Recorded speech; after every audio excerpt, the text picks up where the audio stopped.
I will tell you right now, Council, and all the members here gathered, that I misled the Congress. Furthermore, I am admitting to you that I participated in the preparation of documents for the Congress that were erroneous, misleading, evasive, and wrong. I wonder whether you would have the Congress do nothing after it has been lied to and misled and ignored. Would we in Congress then be true to our constitutional responsibilities? The Iran-Contra hearings revealed some deeply embarrassing flaws in the American system. And yet the hearings themselves, as a political act, were a proud demonstration of what may be the single most extraordinary achievement of the great Western democracies. Freedom of information, of the press, of inquiry, the right of all to know. I went to Haarlem in Holland to start tracing how those freedoms were built from religious reforms, new technologies, and the blood of people I call democracy's heroes. There's a story that around 1440, Laurent Coster dropped in the sand a carved letter A that he had made. And looking at the impression it made in the sand, conceived the idea of filling that impression with molten lead to make movable types for printing. It's always risky to assign single causes to anything in history. But there are two events which I believe have been absolutely crucial in the struggle for democracy. One was the birth of Christ, and the other was the invention of this stuff, movable type. Christianity, despite monarchs and priests and popes, finally spread the dangerous democratic idea of equality in the sight of God. And in the end, that would be the downfall of the old inherited aristocracies. And movable type, whether it was first made by Coster or Gutenberg, gave us books and pamphlets and newspapers. And they spread the power of information and conspiracy so widely that tyranny would never again have an easy night's sleep.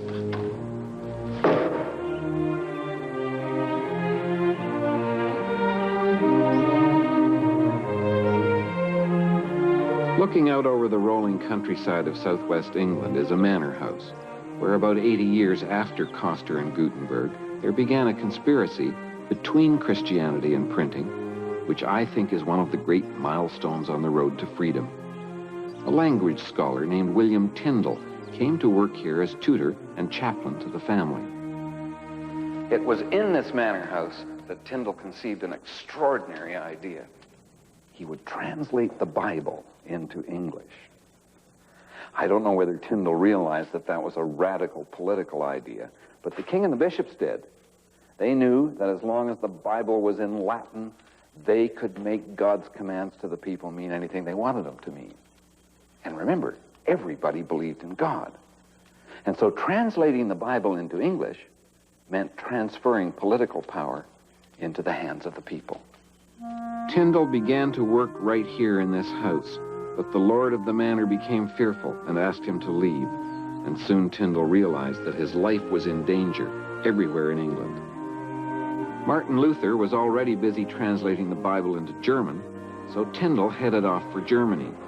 He thought he would be able to print there and then smuggle the Bibles into England. By early in 1526, Tyndall had finally succeeded in getting a complete edition of the New Testament printed at Worms. There were originally 6,000 copies. This is one of only 2 that still exist. Many of the Bibles were seized in Europe before they'd even left and destroyed there. And those that were seized in London were brought here to the spot where Paul's Cross used to stand, just outside the famous cathedral that was built much later, and ceremonially burned. Tyndall went into hiding. Over the next few years, he moved every few months from city to city, lugging his library with him across Europe and working feverishly to finish his translation of the Old Testament. Finally, a British secret agent named Phillips tracked him down in Antwerp, had him arrested and thrown into prison, here in Vilvoorde, near Brussels. And then on October the 6th, 1536, they brought him out of the prison, as far as we know, just about to this very spot on the banks of the muddy Seine. And the hangman strangled him here, but stopped before he was dead, and then he was dragged off over here towards the public square. The stake had been set up here in front of the church, not very far from the entrance to the town. They tied him to it and lit the fire. Historians have been a little bit careful about identifying whoever it was that sent Phillips after Tyndall. But at the last moment, he may have given us a clue, because as the flames licked up around him, he called out with his last breath, "May God open the eyes of the King of England." Monarchs and bishops and dictators and governments have never stopped trying to smother uncomfortable truths ever since Tyndall. But Tyndall's flame kept on burning. All over Europe, presses were cranking out not just Bibles, but long-forgotten stories. Stories of Rome and Athens, with their intriguing republics and democracies. And an avalanche of new ideas about man and the universe and conscience and justice and freedom. And more, that has come to mean the freedom to know and to share what you know. And where I live, in Canada, those freedoms have become intimately involved with the whole business of running a country. Here's the minute.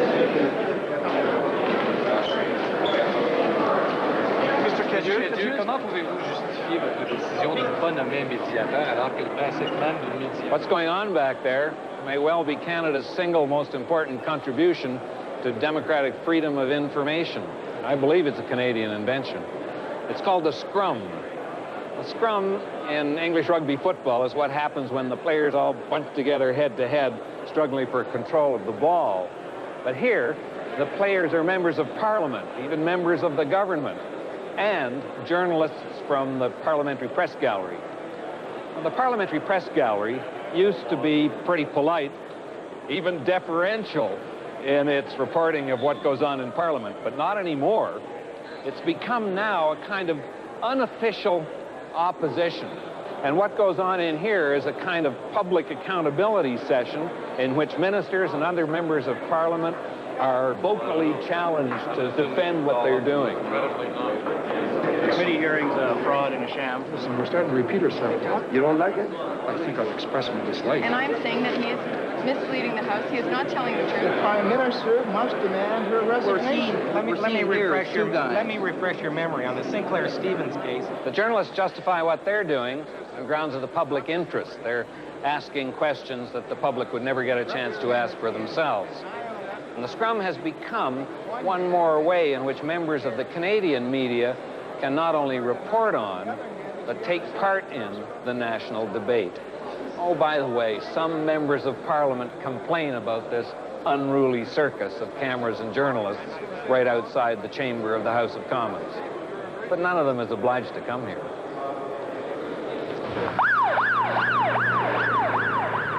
Ironically, back in London, where our Canadian Parliament was really invented, the parliamentary reporters, known here as the press lobby, have not yet caught this impudent spirit of participation.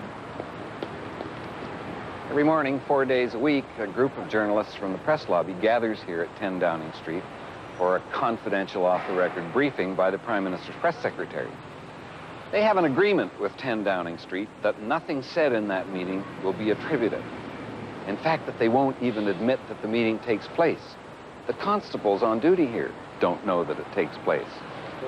But here comes the first of the journalists now.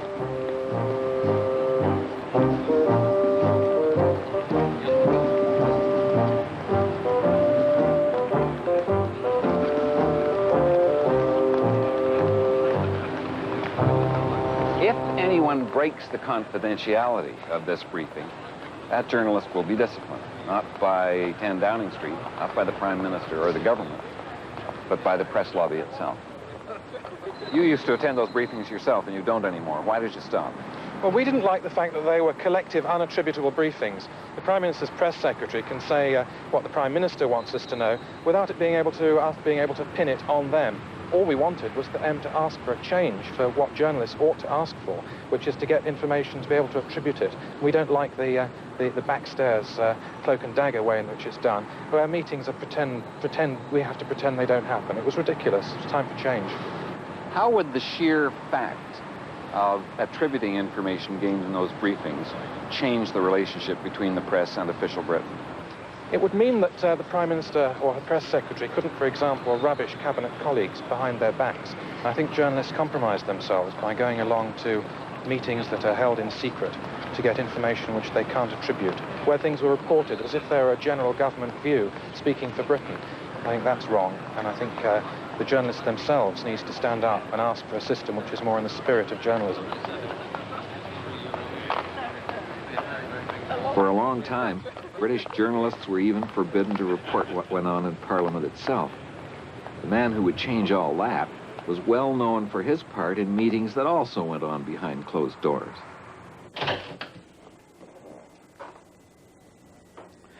Fais ce que voudras.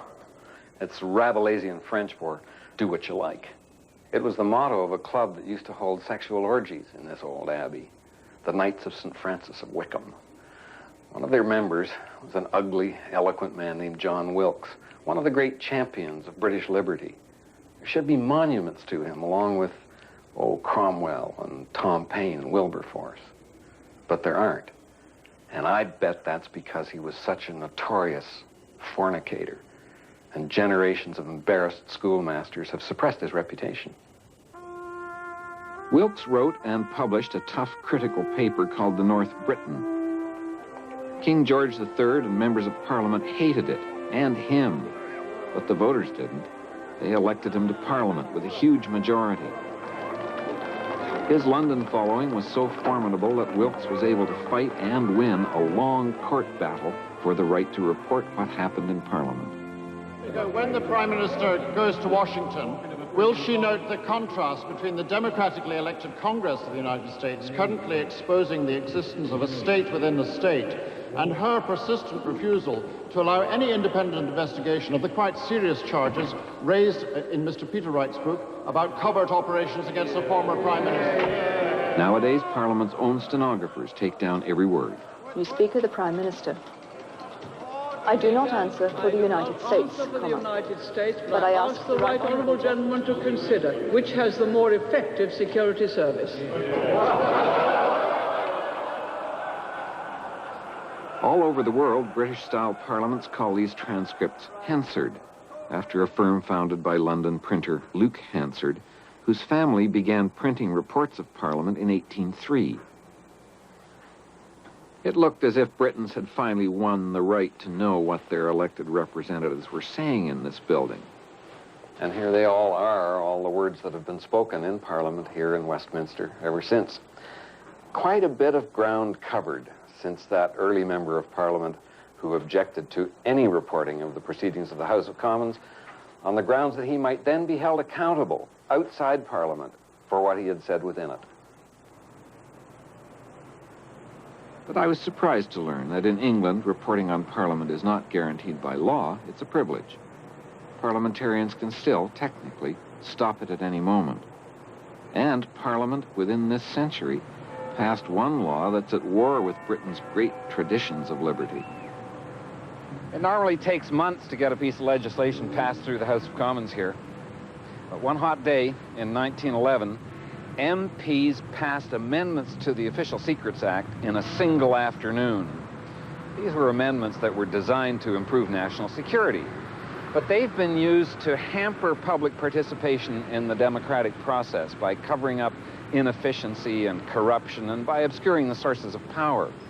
Importantly, this is an act that reflects the deep conviction of the people who rule England that in this country the people don't have the right to know.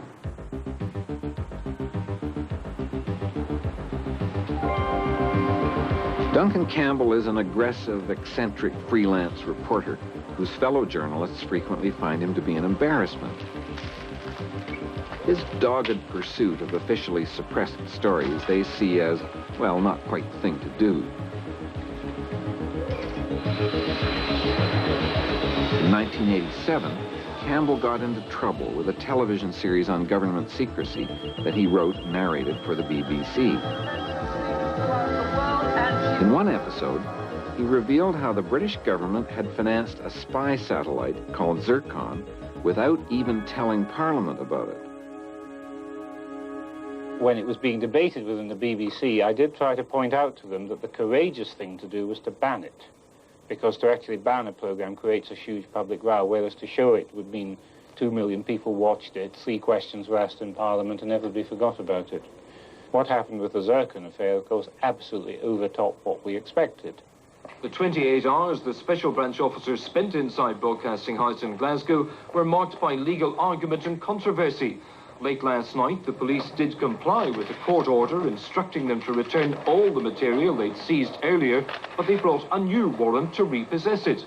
But that warrant was for the wrong address. The BBC objected to a third warrant produced. Like the first, they said, its scope was far too wide. But at 1 o'clock, the police left, with the same boxes full of items relating to the entire Secret Society series. It wasn't about the disclosures that were in the film and the programme, but about the fact that the Prime Minister was embarrassed, very embarrassed, because we tripped her flat on her face by letting her be obsessed with stopping members of Parliament from seeing my programme, which I arranged to do, and she became so obsessed with that, she didn't actually realise we were in the middle of publishing the story anyway. So the very day she was sort of trying to get members of Parliament to sort of put on loyal national security blindfolds, out we came with the story of the New Statesman. Outside his home, Mr. Campbell expressed his anger and resentment about what the police were being asked to do. I think that this is the tactics of Eastern Europe and of South Africa. What is about to go on here is a vindictive attempt to placate the Prime Minister's political embarrassment by seeking revenge. It's not like this in the film, is it? With his domestic security proving embarrassingly good, the only answer now was to force the door.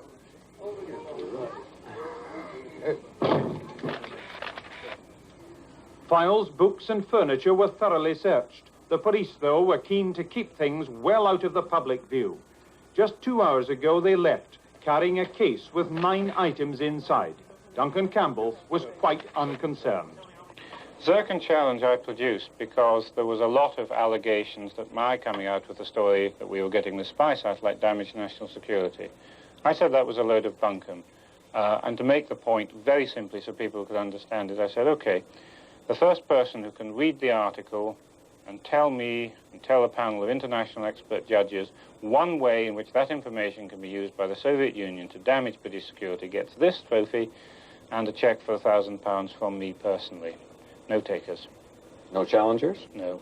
All these journalists who so complacently wrote, you know, the words they were fed in the lobby and in right-wing newspapers said, you know, this has grotesquely damaged national security. I said, okay, prove it. Just tell me one way. They would ring me up and say, surely you accept this as damaged national security? And I said, no, I don't, but if you can explain it to me, I'll accept it. And he said, well, I'm told it is. And I just said, well, how? Oh, well, we don't know. We just take the words of experts. You know, at which point you have to say, you're a journalist, you're out there supposed to be asking the questions for the public, you come to me and make a most damaging accusation, and you can't back it up, you don't understand it. That is the culture in this country, a culture of accepting something because somebody important says it's so. A senior British civil servant has said that anything in an official file is an official secret. This qualifies. By having it in my possession, I'm breaking the law. And what's more, if I pass on to you the information in this file, which I'm about to do, although no British jury would convict us, the law says we could both go to prison for up to 2 years. And it's not even a secret of the British defense system, it's just a humble menu from the canteen of the Ministry of Defense over there. But if I tell you that you can have fillet of plaice with lemon in that canteen for 125p, I'm breaking the Official Secrets Act. The information that most people are concerned about is not the sort of, you know, high-value stuff about what we're doing in defense and nuclear policy. It's about the things they are most affected by in their lives, their health files, their social security information, their water rates, the safety of products they buy. Come on, you're not telling me that people can't find out about their water rates. Quite specifically, so far as water boards are concerned, they used to be open until 1981. A new law was passed allowing them to meet in secret. So what is going on inside water boards is now secret, where once it was open. Information about the safety of medicines is officially secret. It's a criminal offense if any information about safety of medicines is released unauthorized to the public. Take something like animal testing, drugs tests on animals, a controversial area because the British people just love animals. A new law has been passed, an Official Secrets Act, for those who cut up animals or whatever to make tests on them. 2 years imprisonment if you're inside that business and disclose to a member of the public or the journalist where or what goes on in an animal testing laboratory. I'm not saying that there isn't information which should be kept confidential, but the presumption in Britain is that it's a criminal offense for which people could or should go to prison for learning information, any information, in any area, nothing to do with the nation's defenses, economy, or intelligence. The burden is on the citizen to throw off a criminal prosecution against them if they learn anything about what the government is doing. One such criminal prosecution was launched against a senior civil servant, Clive Ponting, OBE, of the Ministry of Defense. During the Falklands War, when the Prime Minister had ordered a British submarine to attack the Argentine cruiser, General Belgrano, Ponting found out that the Belgrano was in fact heading away from the war zone. And 368 Argentine lives had been needlessly lost, along with many British killed in reprisal. Ponting also knew that the government had misled Parliament about the Belgrano, and that 2 years later, a cover-up was still in effect. And it was at that point that I decided that really I was the one person who, first of all, knew what had actually taken place in 1982 and about the cover-up, and also what the government were doing now. And so I sent some papers to a member of Parliament so that he could see what had been going on and actually giving the correct information and showing the cover-up. I was then, when the papers were sent back to the Ministry of Defence, I was arrested and put on trial under the Official Secrets Act for giving these papers to the MP. And there was a trial that lasted a fortnight at the Old Bailey. Official Britain cherishes its secrets, and the judge wanted a conviction. But the jury, 12 ordinary men and women, would not go along. They acquitted Ponting unanimously. And yet, despite the fact that he became a hero to popular Britain, Ponting retains a very black view of official Britain. Britain is perhaps the most secretive democracy this side of the Iron Curtain. I mean, it's had no real tradition of open government. Its government is very closed, internal, doesn't really regard itself as accountable in any real extent. I mean, ministers answer questions in the House of Commons, but that is really the extent of the accountability. And the whole processes of government are very closed. And I think the remedy is to have a form of freedom of information where the people and those who are interested are able to get at the information. I don't see how you, in a democracy, you can have an informed public debate about issues unless people have got information. It's the old adage that information is power. And of course the bureaucracy and governments like to keep the information to themselves and have the power. It's an absolute disaster. People brought up in Britain to think that nanny knows best. It's an utterly anti-democratic idea. And you start with nanny knows best, teacher knows best, schoolmaster knows best, policeman knows best, person in Whitehall knows best, the Prime Minister knows best. That's what's good for you, so shut up and take it. And that is far too far inculcated at every level of the system. Deference to authority. The idea that if people wear pips on their shoulders, they know what's best. If you're brought up American, at least, thank God, you think the opposite. If somebody's gone to Washington, you know they're up to no good. This is the place where in recent years more lies and double dealing and conspiracies have been exposed to the American people than anywhere else. Senate caucus room. Not reporters, but politicians acting as both investigator, prosecutor, and judge, trying to ferret out some truth before an audience of millions, the American people, the world. Trial by television. Lieutenant Colonel Oliver North sat right there. and argued that his secret operations were in support of a free and open society. And just before those Iran-Contra hearings wound up, Co-Chairman Lee Hamilton said some words that are so central to what I think I understand about freedom and democracy, that if there were only one lesson to be found in this whole story, those words would be it. A democratic government, as I understand it, is not a solution, but it's a way of seeking solutions. It's not a government devoted to a particular objective, but a form of government which specifies means and methods of achieving objectives. Methods and means are what this country are all about.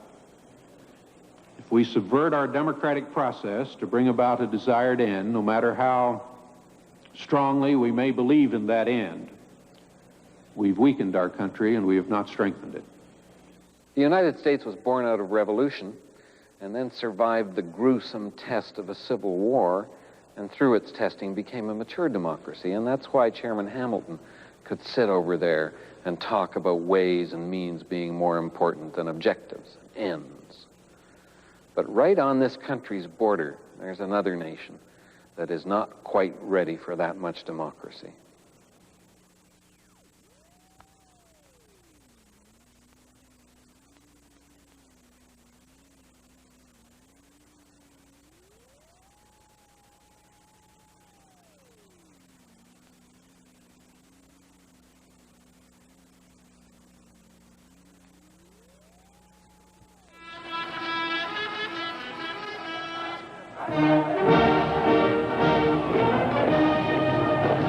Mexico City, May Day.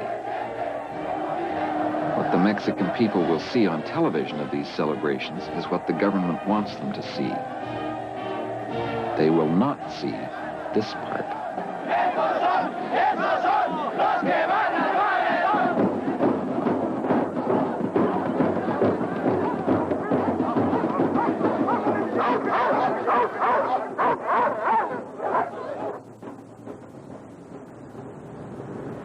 This building is the headquarters of PRI, the Institutional Revolutionary Party.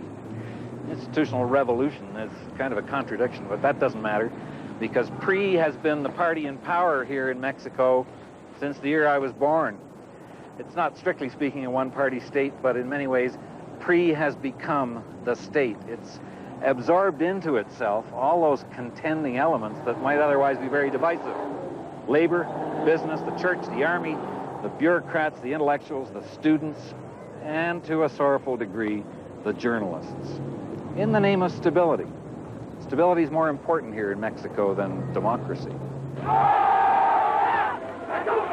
And so, in 1968, when students here, like students all over the world, began demonstrating for more democracy, what they got instead was bullets.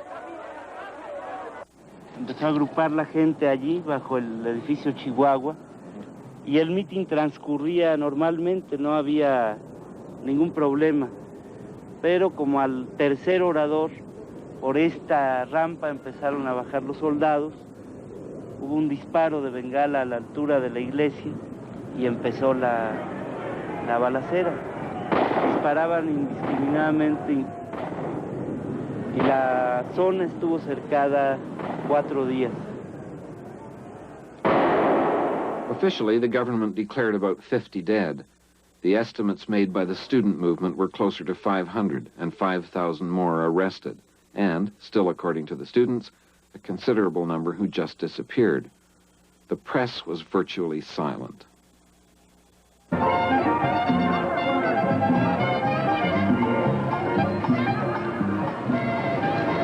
At the time of the student protest and the massacre in 1968, the Minister of the Interior was Luis Echeverria. Echeverria became president in 1970, convinced that the national sense of frustration and unrest was reaching a boiling point and that he had to find some kind of a safety valve. He decided that one way to relieve the pressure was to encourage a certain amount of public criticism of the government.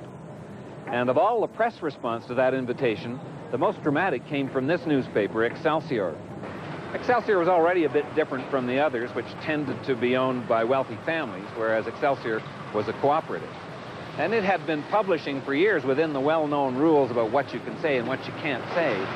But all of a sudden, it transformed itself into a real newspaper with investigative stories and reliable reporting and editorial opinion from across the whole political spectrum.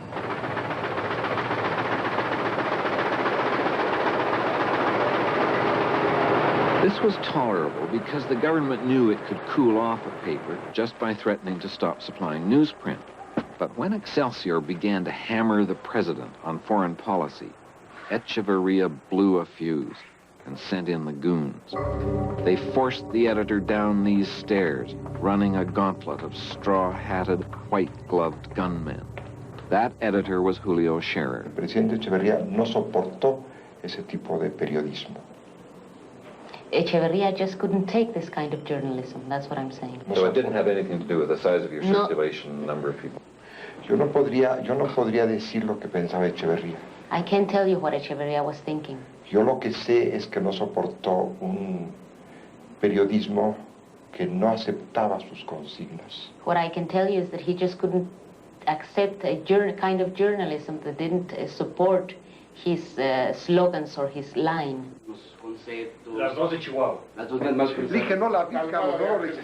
He now runs Proceso, a small weekly for a small readership. Proceso carries no government-paid stories. Most newspapers do, disguising this propaganda or government advertising as news. Only a few provide a clue as to what is real news and what's government-paid. Let's see here in this page. There's a difference in the headings here. This is a paid advertisement, but it is drawn as if it were a news story. The letters are different. Is this the editor's way of showing the reader? No, this is not showing the reader, but showing the reporters. This is another one. This one is paid by the government, and these are two pieces of news stories. You can see the difference in this newspaper because the reporters protested and demanded that there would be a difference between the two things. But you cannot see that in the rest of the newspapers. Everything is exactly the same.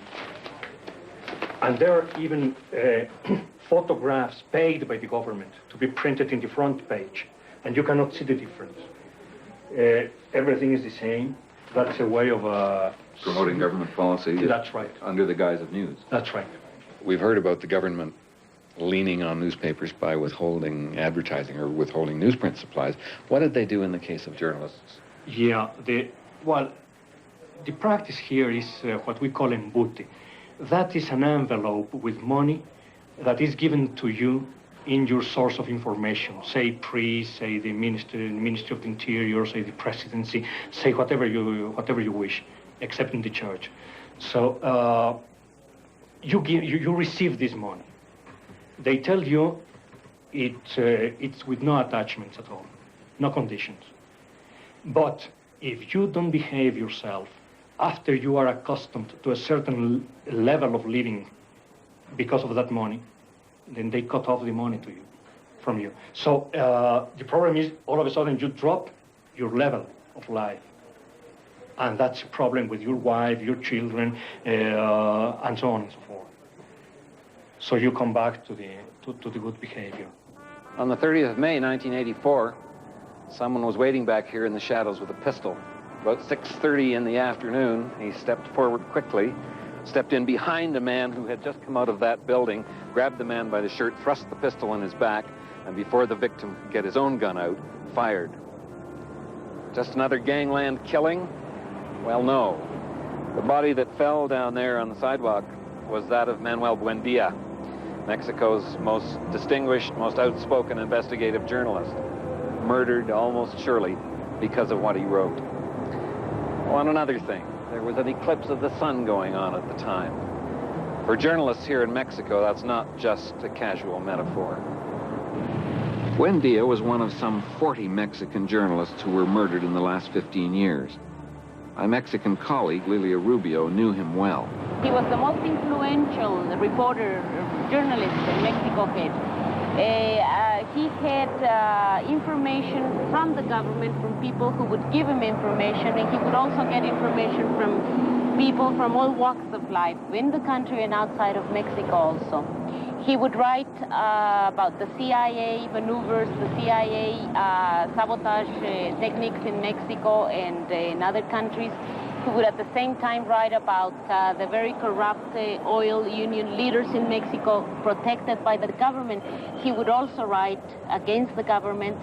You would know that everything he wrote about, he could have evidence to prove that he was that he knew what he was writing about, what he was talking about.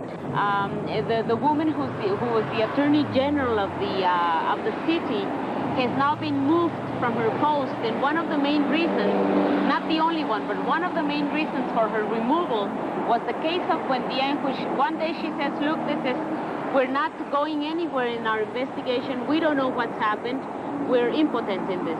So now she's been removed, because she was given a better post. This is a country in which journalists get murdered. Do you ever feel that your life's in danger here? That I couldn't answer that. We don't think we are in danger. But there have been threats. I think you even suspended publication once. Tell me about that. Yes, it was a feature article I wrote myself on the Minister of the Interior, and it was a family matter somehow, but the government was involved in this family matter. So I wrote the feature article on that, and all of a sudden, on one Friday evening, the police came here. Was this before it was published? Before it was published, yeah. They knew we were publishing it, I don't know how, and somehow the police came here, the chief of police, and then he first offered money, then he started threatening ourselves and even our families. And we had to suspend the publication of the article because we thought the threats were really heavy and real. But sometimes we don't know, and it's always the doubt, and we really don't know. I believe we are not in danger. I believe that. Because I think we have been very serious. I think we are useful as a safety valve, and so many things. I don't think we are in danger, really. Safety valve is a word we hear a lot in Mexico, and what it means to me is you take the pressure off and then nothing happens. There's no explosion, things go on. That is it. And I can explain that with many telephone calls I receive. Wonderful, your article. Finally, you told them what they deserve. Thank you very much. And that's all. That's all. Isn't that a little frustrating? Yes, it sure is. But the country is that way. The problem is not journalism. The problem is the country. Government monopoly on newsprint, and then massive contracts for government advertising, including advertising that masquerades as news stories, and then the booty, the payoff, the favors. It all adds up to a press that the government can be pretty comfortable with. But it's not a victimized press entirely. We hear stories about newspapers threatening to publish scathing pieces about officials unless there's a payoff, usually in the form of advertising. So corruption walks both sides of the streets, and it does mean that a certain amount of criticism is possible up to a point. There is criticism in these pages of the administration, but that kind of profound, fundamental criticism that digs into the crevices of the system itself, that's really exceptional.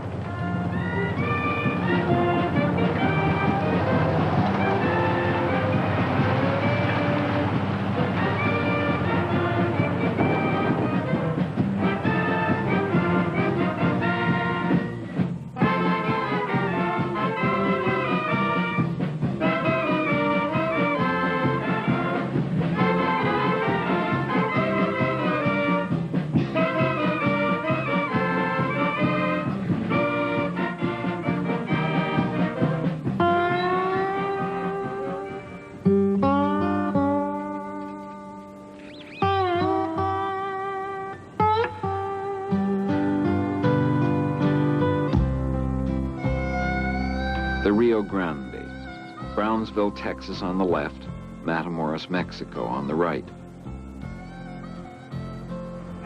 Diana Munoz reports on both towns. She has brought back to her Texas television station stories from Matamoros that tie together the drug traffic, dirty politics, a corrupt press, and murder. I have befriended some of the journalists in Mexico, and I talk with them about their experiences. The way I feel is that we're both aggressive reporters, but they don't believe so much in double checking their facts. Whatever, you know, they have one source, they'll go with that. A lot of times they won't reveal their sources. You really don't know if it's true or not. They'll go on rumors. They'll do a story on rumors. You got to understand, we're close to the border, and you're going to find out that a lot of the stories are related to drugs. The murders, 9 times out of 10, the murders that you find in Brownsville and over there are related to drugs. Are there just as many Brownsville murders as Matamoros murders? Oh, no, not at all. I mean, I'd say up to now, this year, we've got maybe 2 or 3. They've got probably well over 50 by now. How would you feel about living and working over there? I would never consider being a reporter for Mexico or working in Matamoros. It's just too dangerous. I mean, there's only 2 types of journalists there. And it's, if you do decide to report corruption, I really feel that a lot of those reporters live in fear. Lo mejor de la música regional. A continuación, esa melodía ya tradicional para ustedes se llama El Chubasco, aquí en W Radio, Lo Especial. Continuamos. I went to this Matamoros radio station to check out a story about journalists living in fear. The owner's a former mayor of Matamoros, Jorge Cardenas. I'd heard that he used to run a big, tough, aggressive news service. I wanted to find out why he stopped. Cardenas was not very forthcoming.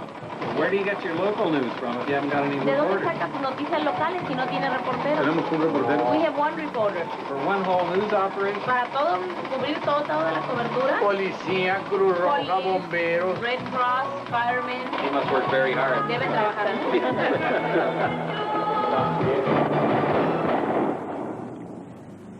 Finally, it came out. Somebody in Matamoros had taken exception to the political news and sprayed the place with machine gun bullets. Now, the only news gatherer I could find working in the place was this. El problema que tenemos The problem we have todos los países tienen is un nivel that de all countries corrupción. have a certain level of corruption. Definitivamente, That's llámese very Estados clear. Unidos, United Inglaterra, States, Alemania, England, Rusia. Germany, Russia. Nosotros somos, yo creo que unos que andamos muy arriba, ¿verdad? We also have certain level of Pero corruption. todos tenemos problemas. We all have problems. Does that mean that whoever has the most money gets the most airtime? Quiere decir que el que más dinero tenga, más espacio puede tener en los medios. Claro, pero puede Of course, pagar más. because he can pay more. It's logical. Is it good democracy? ¿Esa es democracia? Bueno, no, está confundiendo. You're mixing things. Ahí sí está confundiendo You're mixing democracia things. con recursos Mixing económicos. democracy with economic resources. Well, some countries Mire, le voy a explicar una cosa. Let me explain this. Okay. Para ser yo alcalde en Matamoros, In order for me to have been a mayor here in Matamoros, my radio station served me. Como no pude pagar, en un momento en que me cerraron los medios de Pay información because I aquí, wasn't able, I por presiones didn't have access to sindicales. other mass media due to union pressures. Mandé a I hacer el had por el otro the lado. need of having a paper in Harlingen, yes. Everybody that we've spoken to in Mexico so far has said that there are clean papers and there are papers that are corrupt in the sense that they are paid to write certain things. And most papers are corrupt. Are there any clean papers in Matamoros? Esa es una pregunta de los 64,000 That's a pesos. very 64,000 peso question you have there. No. Back across the river at the Brownsville Herald, with its rigid code of journalistic ethics, reporter Hector Garza had one answer to that 64,000 peso question. He showed me a list of Matamoros reporters with the amount of embooty each one gets from City Hall. And I confronted the press secretary, and he said that he didn't deny it, but he said that he had no idea who had passed the list around. What do you think of the validity of it yourself? I know some reporters personally, and they have admitted that they do get some money from City Hall. Like I say, they call it advertising. Did anybody in Matamoros print the list? No. No, the only one who could have done it was El Popular, because they are the only newspaper not included in the list, basically. At El Popular, Amelia Hilda Flores is proud that her paper is not on that list of City Hall payouts. She is a hands-on editor-publisher, personally guiding every aspect of the work: sales, printing, distribution, layout, reporting. The crime section is her biggest, and her biggest crime reporter works beneath an armored window. On his beat, there are very few soft news days. The day before we arrived, a kidnapped victim's body had turned up in a field. A grisly story, but a fairly routine one for these two journalists.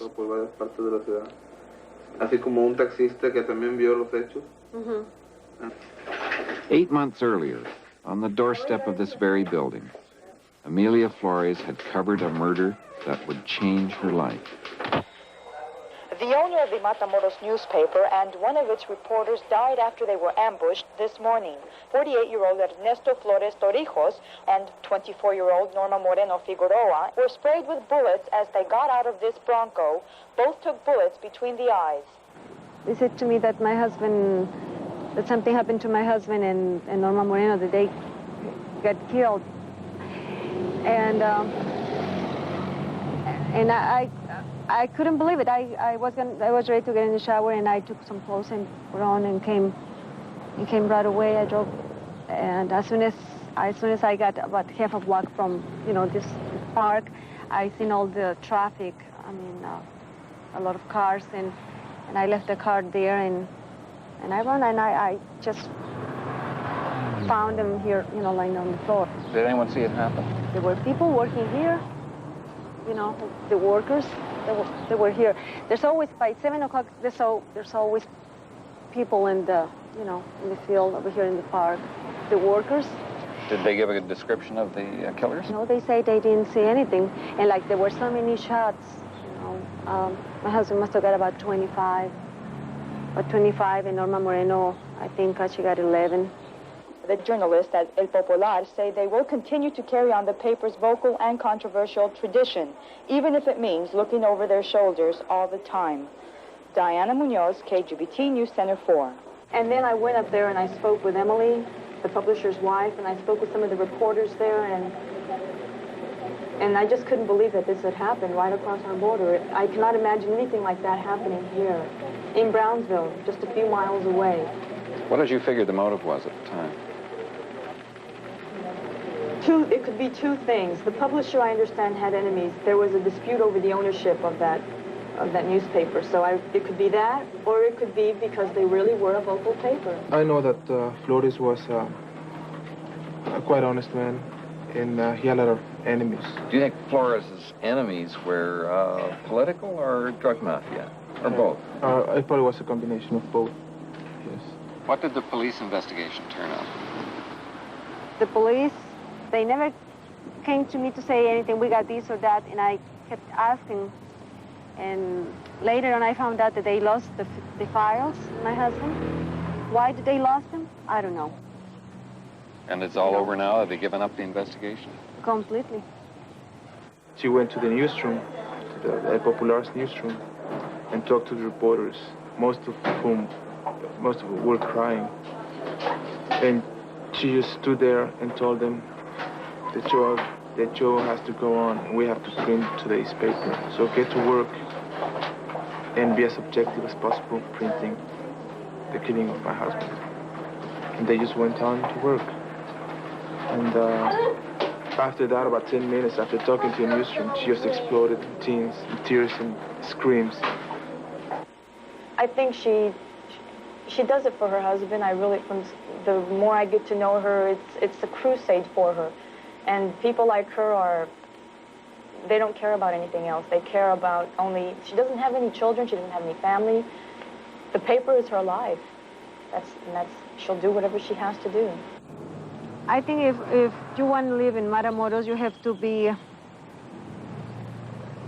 to watch out for what you said. And here, there's not too many people that wants to talk, that wants to give information. A sensible woman, after her husband had been murdered for something the newspaper did, would have left town. But you stayed here and kept the newspaper running. Doesn't that sound a little bit crazy to you? Could be. I mean, but that's what I learned from Ernesto Flores.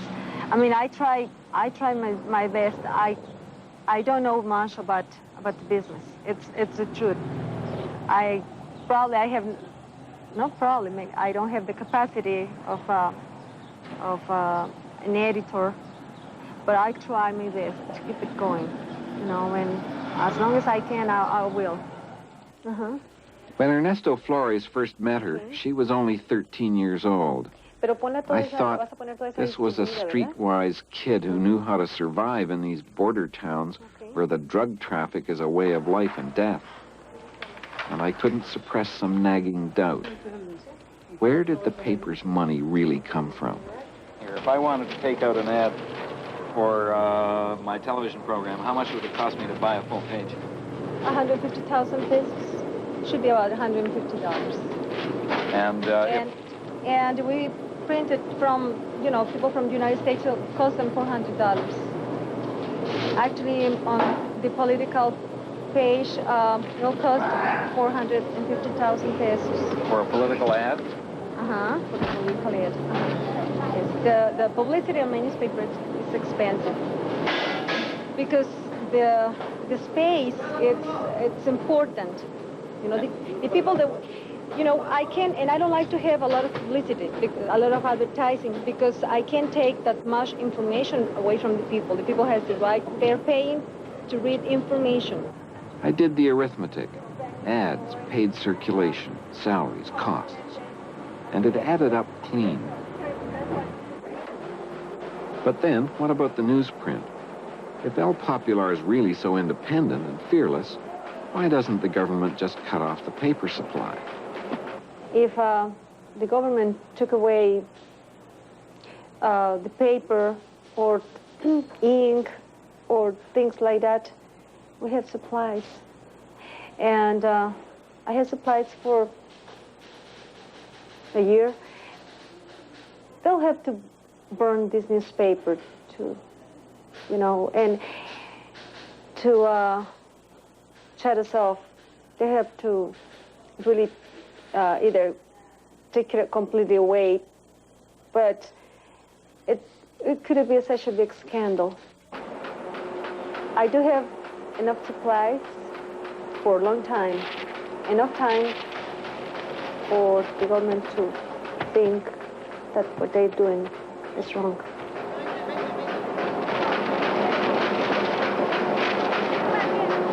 What keeps her here now? I wondered if these kids might hold a clue. They come in every day from their shanty towns to earn a few pesos as her distribution network. They are part of her Mexico, her people. They have spent so much of their lives on those murderous streets. And at each day's end, she goes out there with them to see that they're okay, to see that the papers are getting to the newsstands, and to sell a few copies herself. There is only one head in this newspaper, and that's me, and somehow they'll try to put me away eventually. Are you afraid for your life? No. Why not? Because it helps me. Do you think being afraid helps me out? I mean, no, it but doesn't. I don't think people get it. I mean, I wouldn't be in this business if I was afraid, because you have to forget about that completely. You can't be in a business like this if you're afraid. I think you have to be strong to be here, because I'm fighting for all the injustice, or I'm fighting for justice. I mean, to get justice for people. And if it takes my life to help out, here it is. If my blood helps to clean a little more this town, here it is. Take it. And those Brownsville reporters told me, yes, she is out there herself every day, selling her bold little paper on the street. And I concluded that Amelia Hilda Flores, has somehow caught the same profoundly democratic impulse that once moved William Tyndall, martyr, and has moved so many free spirits since, to get the word out to the people, no matter what the cost.